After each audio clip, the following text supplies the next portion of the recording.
All right, real quick video. Just got the new radio knobs from Ecklers. So now, of course you can't tell the light's coming on. There it goes. Pull it out. I think my switch is going bad. There it is. Amp turns on. Radio lights up. Push it in. Amp turns off.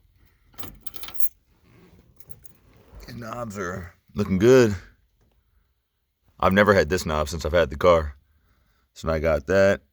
The little backer right there. This knob. Let me hit this light real fast. There you go. A little bit of a different color than the buttons. Here's the factory knob.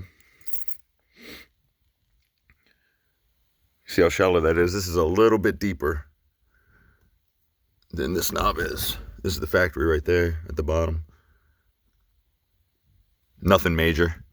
Looks a million times better than it did. So I guess now I got to get these and I'll be in business.